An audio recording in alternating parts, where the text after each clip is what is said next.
we would help identify the problems, figure out what the future state solutions could be, but then it didn't sit on a shelf. We then moved to the next stage, which was, okay, now let's do it.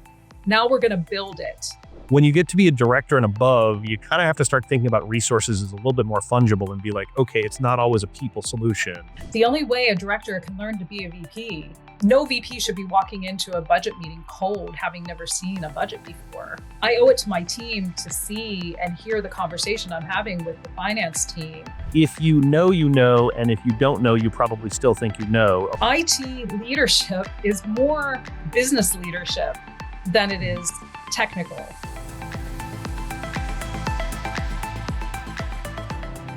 All right. Okay. So I'm joined today and really excited to have Stacey Moore. She's the VP of IT at Flock Safety, to talk to us a little bit about her journey and career path.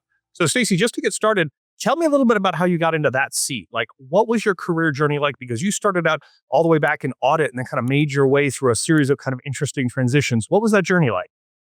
So it has been an interesting journey. My career started in accounting. So I spent the first 6 years of my professional career in an audit role for Big Six at the time. I will say that did create a really great foundation for where my career is today, because I had to learn how businesses work from a financial and a process standpoint. We were often auditing and reviewing business processes. Did they have the right controls in place? Did they have the right flow of the business? Did they know where their data was? Back in the 90s, we were asking that question. So it was really good for me to understand how all the different departments, back office, front office, combined to create a business. So those were good fundamentals. I left audit because I think what I really found I enjoyed doing more was building new things. And audit was more opining on what somebody else had already done. So I was getting a little antsy and wanted to be part of those teams that were looking forward for instigating change and bringing new solutions and then being the one to build and deploy those. So that's what led me to go to grad school, got my MBA, and came back and decided that the best place to do that was in consulting. So again, it gave me a really great exposure to Fortune 50 companies that everyone thinks they've got their act together. They're all buttoned up and everything they do is perfect, right? No, because they need consultants. And so we would come in, and it taught me a few things. One is how to parachute into a business that is maybe politically charged, maybe a little bit complex. That's why they're asking outside consultants to come in.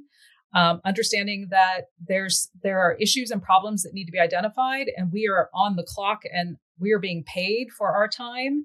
So our time is scrutinized and what we're delivering has to be of value. So there was a phrase we used to use that you have to sing for your bread and butter every day when you're in the consulting world. But that actually gives you a little pressure to make sure that you are making the client's time worth yours and their while. So it taught me how to parachute in and learn fast, figure out the dynamics, read the room, but learn the business. And then move to solutioning quickly. How do you get groups of people to come together? We were often in the room where I was facilitating cross-functional teams of 3 members of the C-suite that maybe didn't talk to each other that much. But what kind of light bulbs you could see just lighting up when they did start talking to each other. That's when the real progress started to happen, when the real change and the conversations about upstream and downstream impacts were being brought to the light. So I moved in that management consulting time for 7 years. We would help identify the problems, figure out what the future state solutions could be, but then it didn't sit on a shelf. We then moved to the next phase, which was, okay, now let's do it. Now we're going to build it with that vision in mind. And that's where my work was, constantly cycling. Okay, we solved that problem. So now what's the next problem we're going to tackle and solve? So it really taught me how to identify problems, how to get the business to unify and collaborate on the right solution, then how to actually make that solution a reality. And it's sometimes that journey from knowing what you want to do and then getting there, there's a long process, and making sure that you're helping to build the stepping stones to get there is really where the kind of rubber where the rubber meets the road. So after 7 years in consulting and being on the road, I wanted to move more in-house. So then that's where my true IT journey began. I worked for a firm where I was led their project management with their IT department. I learned what good IT looks like, what white glove service looks like, and then I moved into my what I will call the latter half of my career, which I would define as a serial startup IT leader. So I would think 5 of my last companies have all been either startup high growth or public, but still high hyper growth. So I still needed to parachute in and figure things out fast. Speed is always of the essence. I needed to figure out and get teams to coalesce around the same issue and see and feel each other's pain and solve things the right way instead of maybe quick band-aid solutions for the sake of speed. And sometimes I'm coming in to modernize systems that they were built fine for 5 years ago, but we're not that company anymore. So we're coming in and having to make quick solutions, but making sure we're making the right solutions so that the decisions we're making are more for the long term, right? For the bigger ROI, not for next week, but for the next 4 or 5 years for the company's growth. So I think a lot of my prior career really did prepare me for where I am now, because IT is, yes, it's very technical. I have wonderful technical teams around me that can figure out their gears are turning in a meeting, and they're probably coming up with 5 ways to solve it. I'm not worried about the technology so much. What I end up having conversations about is, but what is the business really trying to do? What do you need from the business? And then we can partner as IT to make sure we're giving you what you really need. And then it's also something we're building that's scalable, that we can support, and that doesn't cause other unforeseen circumstances as best we can as we grow the company. So IT leadership is more business leadership than it is technical. Gotcha. Okay. So that kind of, I was going to ask you a sort of an unfair question, but having done a lot of the consulting where you're coming into somebody else's business, you have to learn the personalities. You mentioned potentially politics and things like this. And you're leading through like, okay, what are the issues? Let's like articulate them and like come up with a solution. And then you're rolling them out. And then in each one of the startups, it sounds like you did very much the same thing. How much of that is technical versus how much of that is organizational, or knowing people and the players, or being able to sort of drive change? Like, if I'm a more junior IT person, I'm focusing on building a technical tool set. But it sounds like what you're saying is like, actually, on a percentage base, if you had to say like, when you're driving change through an organization, what percentage is technical versus what percentage is sort of organizational versus personal, that sort of thing? I would say it's almost 50-50. Sometimes it's 40-60, 40 technical and 60 change. The change management piece, I think, is sadly, we hear the word being, used, but I'm not sure it's clear necessarily until people have really gone through a true, innovation or digital disruption project, that they get the full comprehension of what change management really entails. Okay. Nobody disagrees we need it, but I'm not sure that everybody always understands, but what is it? What is it about change management that requires a dedicated resource or resources that burn hours of a day to make that change be so, to make the change be a journey that's not negative? Because we can deploy software and go live with anything in production. But if the human users aren't trained, accepting, knowledgeable, aware, ready for it, and willing to take it on, then the adoption doesn't happen. The investment isn't recognized, and then it's a failure. So we can call go live a success, but if the business doesn't pick it up and run with it with pleasure, then that's the true success in the project. So the change management aspect of that is critical. And that starts at kickoff of the project. That's around, do you have the right stakeholders in the room? Do you have the right people that need to be consulted and informed? Are you preparing for how big a change is this? Put yourself in the shoes of the end users. How disruptive will this be for them? How do we help make it less disruptive? How do we set them up for success? Is it training? Is it communications? Do we involve them up front to help them build it, help us build it? If you build it, they will come doesn't always work in the technical world. If they help you build it and their colleagues see that people they trust that are also on their team in the trenches were part of the building of the new future state, then it's apt to be more accepted. So there's work to do there where you're bringing those users in to make them testers and put them in demos and get their feedback up front so that when you deploy a solution, you know it's been vetted, but you've also deployed it with the proper training up front and you're setting the business users up for success.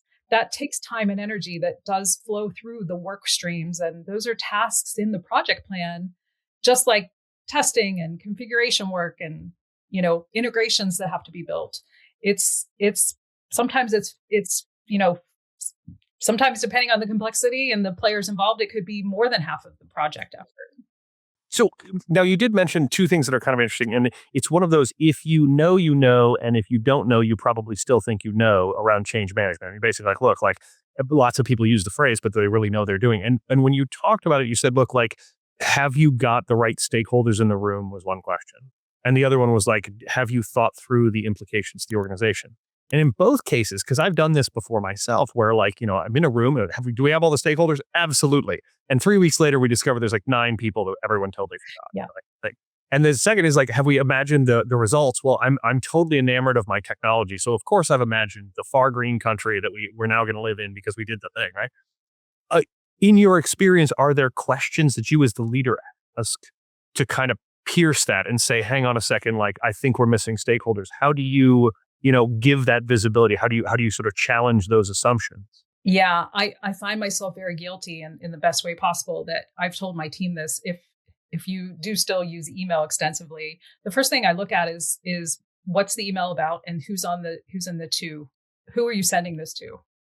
And then I begin to read the body of the text so that, okay, I'm reading this. Are all the right players aware of this? Is there anybody that needs to be included now based on maybe it's new information that's being conveyed? Maybe it's a big change that's going to happen that we're informing that group, that audience. Is the whole audience that needs to know this now here? I'm always scrutinizing on working sessions. If something's being proposed as a change, okay, who's that going to impact? Who else? Is everybody in the room? I mean, I'm a tough facilitator sometimes that I will push back and be devil's advocate in the room because there's a team that's not there, but I can only imagine what they might ask. Maybe I'll ask now and play that card, but it's to educate the team that, do you see why I'm asking? Because that team's going to be impacted. Oh, we should bring them in the room. So sometimes it evolves because we don't know necessarily everything and every party that should be involved up front. But as we do, we need to loop them in as fast as possible. You never win hearts and minds by deploying something and then the team that's impacted finds out, what that equals. That's a rollback. 9 times out of 10, you're rolling back the technology because another team's not pleased with what's been done. Entirely. And then you've got people who are angry and embarrassed. So it's the best of both worlds. And then an IT team in the middle that's extremely frustrated. And so that's why I tell my team, how this movie's going to end. Let's stop now and make sure we get the right players because you don't want to redeploy this. I often tell my team, we have a very strong, everywhere I've been, we really leverage project management, kind of be those drivers.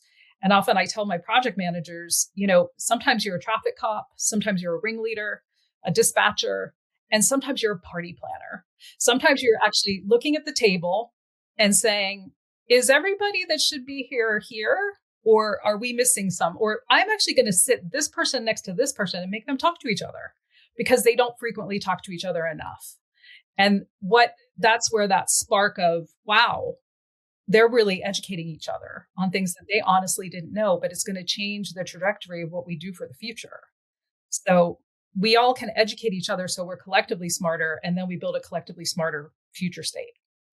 So in one of the other questions, and this may be an unfair one, but I'm always looking for you spent 7 or 8 years in consulting, kind of going to an organization that you didn't know. and having to pick up very quickly, this is who's who, what's what. And when you're thinking about, I mean, you just mentioned this idea that like, we've got to know who all is going to be affected by this sort of stuff. And so somewhere in your mind, there's a mental map of the organization and like the hip bone is connected to the knee bone kind of stuff. Do you have any tips if you were guiding someone through this who had never done it before? They're new at an organization and they as the IT leader have to figure this out very quickly. Like, what were your cheat codes? Did you kind of set up a bunch of coffees with people? Did you go find the org chart and you cross people? Like, how did you approach this? Yeah, yes, and yes. Org chart is key. That was always a prerequisite deliverable we needed from our clients. Like, we need your org chart. So we don't have to bother you every 5 minutes, but also the org chart is very telling. Sometimes the org chart points out the dysfunction. Oh, okay. So org chart, and I tell my team all the time, get the org chart up, because even if you're new, even if you're not new, it's always shifting and changing, especially at a high growth company. So know who your audience is and make sure that have you covered all your bases. So it's sometimes as simple as that. It's also, yes, set up introductory calls. I have frequent one-on-ones with key business leaders just to make sure we're connecting on a one-on-one basis. My team does monthly reviews so that we go through our roadmap of everything that we have on deck. But also, here's what's in the backlog. Here's what we're hearing you've said that we would like to prioritize next. Here's what you haven't said, but we've heard. Should we be prioritizing this work next? And so we just kind of actively invite ourselves into the conversation. Like, look, we get it. The business is busy doing the business. It's not top of mind for them to be coming to IT all the time. They're just trying to get their work done. And sometimes the blinders just go up and the silos go up. It's a constant in business. But we empathize with that. And our role is to pull some of those bricks out of the wall and say, but hold on, we can help you. But we're the ones sometimes crashing the party and making sure that we're being included, because if we're not included, we can't help make things go smoother, faster, cheaper. So it is often I find myself being more of someone who's constantly building relationships and understanding the business pain so that I can figure out, okay, who are the right players to get in the room? And then my technical team can run with it to figure out how to solution. Yeah. Yeah, no, it's a fascinating shift. So I want to pivot because, one of the senses I get from doing these kinds of talks with folks is that, and I talk to people all over IT organizations all the time, and there seems to be like a threshold you kind of cross. And I don't know if it's right around like the VP or the C level where it's like your job kind of seems to fundamentally shift, right? Like it changes pretty dramatically. I'm kind of curious, one, as you made that leap, did you notice that too? And like, what was the thing that was most surprising on the other side of that like somebody who wasn't yet a C level or a VP, like would be shocked about? Like, are there big differences in how you think about things? There are definitely big differences on how you think about things. I think it's a lack of exposure when you're on more in the, maybe director and below. You're not necessarily in the room. You're not privy to the more strategic conversations, the OKR discussions, the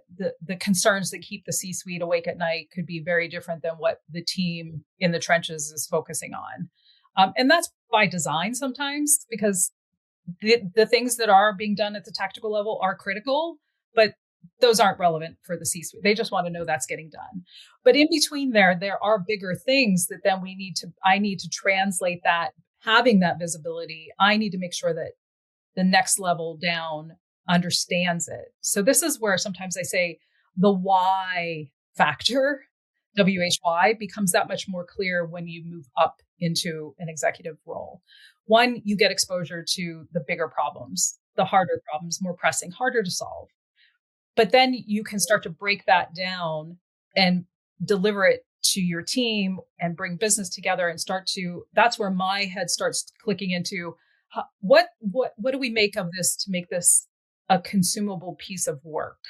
How do we break this problem down into phases or into pieces and parts? It's very rarely ever a magic bullet, one single answer to solve big complex problems. But how do we start to break it into symptoms or parts, and then we start to go after each piece? The other thing I know too, when you move to an executive level, is you don't have any exposure to the budgets, to the mechanics of the business.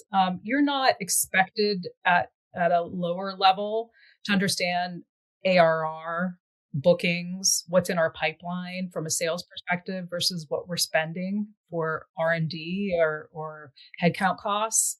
So those are all things that I now manage and have been managing from VP level up, where I'm helping to build the budgets. I'm scrutinizing what's going on. I'm in the room oftentimes with our procurement partners, negotiating with vendors, holding them accountable. When you're at a lower rank, you don't necessarily do any of that. All you know is the contract was signed for the software, and now I'm going to go Away in. we go. Yeah, exactly. So I find it that you're a little more on the business side, the spend, the ROI. Are we getting the true value out of things?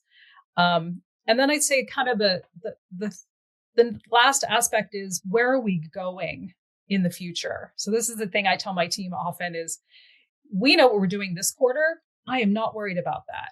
Call me when there are blockers, escalation needs.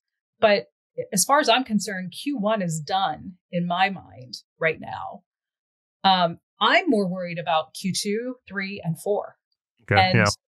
how do we make the business be more proactive in thinking about what's next? Because a reactive mode for IT usually isn't the best way to be able to deliver for the business. We don't have a bench of consultants sitting in the wings ready to just pick up work. So we have to be ruthless about what we prioritize. But I'm already looking at, what is the next thing we should be doing? How does this impact the business? And what's the runway we need to get all of that work done? Projects sometimes sound very simple, but they could take months. So I need to help my team spell that out to the business so they get smarter with us. So we build things in the right fashion, but we're also thinking about how long it's going to take. So I think that's where the pressure is for me to have a crystal ball and know where we need to go next. So I can get budget lined up. I can maybe start procuring the new technology. I can be thinking about what other things might have to be dependencies so that we get that lined up and we're not caught on our back foot.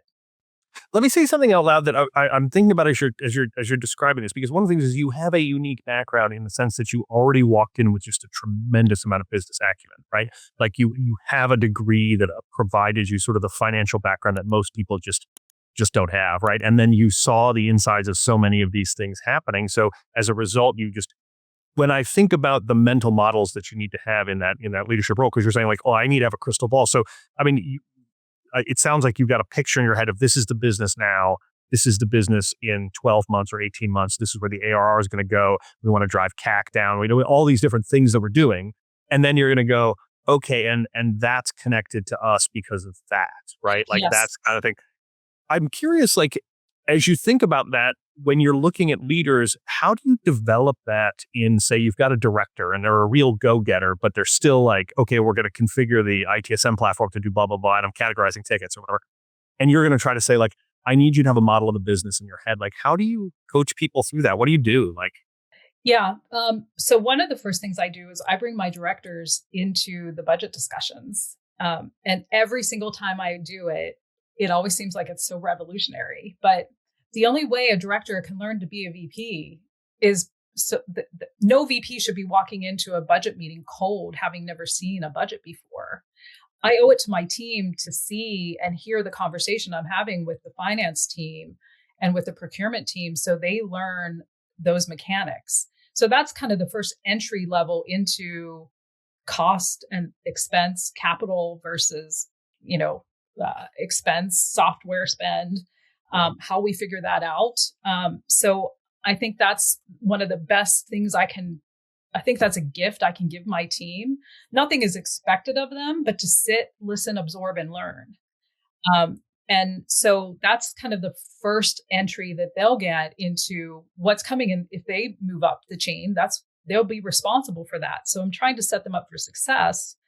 And do they like that? Sometimes people decide just to stay on a technical path because I don't want a leadership role because that's not in my, that's not what I like really excites me.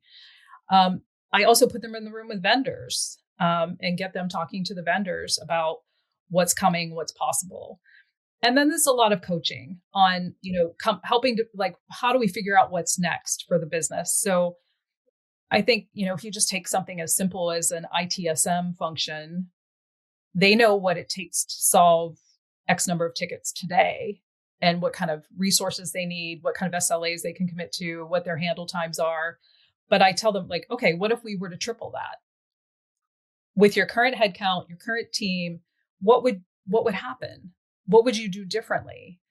And if the answer is, well, we'd just hire more people. Well, not today. Not where we are in the world today. How would we let's start then looking at AI solutions. How if you what so then what are the things you're doing on a daily basis that we could automate, where you just sit there and say, wow, if somebody could just do this for me because I do this 10 times a day. So that's already a no-brainer for the AI world, because a lot of companies are there because it's such a great, easy use case.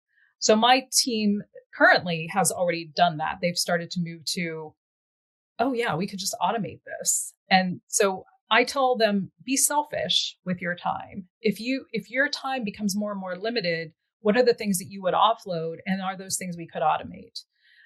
So we try to be more, put yourself in the shoes of yourself a year from now. Okay. Um, some are simple, some are a little harder, but I am constantly thinking about something as big as go-to-market systems when we're thinking about changing the way we do everything from lead to cash collection. Is the processes we have it built today something sustainable for sales reps to be able to close deals as fast as they want? Are there things that we could be doing in parallel to aid the sales rep? Are there things we could be doing that we could be pushing through the system faster, because certain deals can be high volume transactions that we can just build to accelerate what we can close in a quarter? Because again, often I'm asking the team, we can be an X million dollar business today, but if we're $1 billion business tomorrow, what will break? And so sometimes it's just pushing them into that scenario where they have to start thinking about, oh, wow, well, these 5 things would break, or I would traditionally just ask for X new headcount. And they know that's not an option. So it does force, I think, in an intentional way, where leaders are saying, you don't get more people, so now find another way to solve it. And it is forcing the hand of the business to embrace AI more. Well, it's an interesting dynamic. One of the things, so we actually talk internally about which hat you wear as a leader, right? And so, like when you're a manager, like the main tool you have, like if you're an IC, you basically type, and your main resources you can type faster, and that's basically it. And you're a manager, and like you have a team of people, so you're basically talking about people. Like I hire more people, I get rid of people. When you get to be a director and above, you kind of have to start thinking about resources as a little bit more fungible and be like, okay, it's not always a people solution. Mhm. I have more. And like by the time you get to the VP, you're like, well, there aren't even names on my spreadsheet anymore. Now it's just a spreadsheet. And I'm like, and we're going to spend X dollars. I'm curious about one other thing. And this is another one of those unfair things where I'm like really interested in the specifics of this, right? You built up a skill set around being able to come into an organization and understand what the needs are. And we talked about the idea that like a lot of this job boils down to being able to put yourself in the position of your customers fundamentally and be able to say like, what's going to happen? How are they going to feel? You mentioned this idea of like going and having one-on-ones with people and talking to them and really understanding. Do you have go-to questions, or how do you approach this? Because like, if I'm sitting down and I'm a technologist and I'm going to have a one-on-one with somebody, like, I mean, I'm probably going to ask them like, how's the technology work? But I suspect that's not the best question to ask. So like, what's your approach to that? How do you build the trust relationship to really get at what people need and that kind of Yeah. So after I've been here a while, usually like if I'm new to the company, I am asking what keeps you up at night? What are your biggest pain points? Where are you struggling? And whether that's a people issue, a policy issue, speed, process, system is broken types of things. Um, I often do get the system is broken. And that could be on my first introductory call, and that could be after I'm a year in. When I hear things like that, that's really where I want to dig in. So after it's more of an established relationship, my regular discussions usually are, okay, let's talk about what's top of mind for you this week, and for the coming month. At my current company, we are very OKR driven on a quarterly basis. So it is already in the tops of minds of VPs and up. So that's where I tend to focus the conversation is, how do you feel you're tracking to the OKR that you're responsible for? what is it that where you're slipping? Where are you not feeling the lift that you should be feeling by now? Do we need to double down? Sometimes I'll ask devil's advocate questions like, do you think your team understands what they need to do? Do you think you have the right people with vision that really can tell IT and partner with us to say how they want marketing operations or sales operations or finance operations to operate better? We sometimes are the devil's advocate saying, is that really what you want to do, marketing from an operations standpoint? Or is there a even better way? But we do lean on them. And sometimes I have to ask the question, like, do you think you have the right leader that has the capability to see the vision of what's possible? And sometimes the answer is no. Like the leaders they have in place are really, really good at sheer brute force, putting out fire drills, pushing the work on a daily operational level. And sometimes it's a conversation on what can we do to pull them back so they can look bigger picture and start to give them bandwidth to look at bigger, more strategic future ways of thinking. And that's where we can come in and help facilitate those discussions as maybe that neutral party. And sometimes we're suggesting ideas, or sometimes we're provoking some ideas to hear if they'll push back and say, no, we would never do that. Oh, good. Why? Tell us more. Why wouldn't that be possible? Well, it could be an answer that is upstream. And then they say, then that shines the spotlight upstream to say, well, maybe that the upstream part's broken. And then we just keep pushing and pushing. So sometimes we're doing our forensic, research, and we're finding that the real problem isn't with the team that we're talking to that's dealing with it's like three teams over. Yeah. It's 3 teams up. Yeah. And so we can take that as the, we're kind of Switzerland here. We're not trying to indict anyone, but we're really just trying to find where the problem is and focus there, and then work with that team to fix the problem that they may not even realize is being caused downstream. So I think it's having frank and candid conversations. I get a lot of leaders to trust me that way. One, because I'm very frank and candid in a professional, diplomatic way, of course. No one's here to point blame and throw anyone under the bus. But I think the hardest part is getting trust, and that's by IT delivering. If we do what we say we're going to do, the business sees that we're there behind them, we got them, then the leaders do tend to open up more and say, okay, now what can we do? Gotcha. Now what's next? Let's push it forward. Let's let's make this one a little more challenging. So sometimes it's a little bit of a ramp up journey where we might start with some small, easy wins, build that trust, and then they're ready to go in with bigger, more complex issues. It also really sounds like, and just to dovetail on that, is like the operationalization of curiosity, right? So one of the things that you said there, and I talked to another leader recently, and one of the things that it was interesting was he was saying, look, I talked to somebody, and if I start hearing like emotion or there's some sort of a flare up, I'm not going to walk away. I'm actually going to be like, well, that's interesting. Tell me more about that. And if you could do that in the right way, you really find out what's honest to God going on, and you figure out, okay, I understand this person's hopes and dreams and where they want to take their organization in a way that like now I really can steer my business versus, hey, I'm actually just kind of going through the motions. I want to pivot. We're just about out of time, but I always ask this question to everybody, which is, okay, if you could recommend to people listening one resource, one thing to be like, hey, look, everybody who wants to be successful in IT, I think this is a thing, a podcast or a book you've read or something like this. What would it be? Yeah, so it's very interesting. I have 2. One I will suggest. I have it here. It is like if there was a college course on being an IT leader, I would say just to read this book. It is called Fostering Innovation. Okay. It's by Andrew Lodato. Okay. And here's a picture of it. Nice. Okay. Yeah. It to me, I read it as an IT leader and feel like what this author has written, it's like he was in my head for the last 10, 15 years and just pulled my whole experience out and put it on paper. It is written in the most frank, candid, like this is a user guide to what you will face, what you will have to forge through, how you will have to move through things. Don't be surprised because this is what's going to happen. Okay. And so I think it's just a really great step-by-step, like here are the challenges, but there should be no surprises. The other one I'm reading is more timely. I obviously am spending a lot of time in the AI world today, and it's called The New Automation Mindset.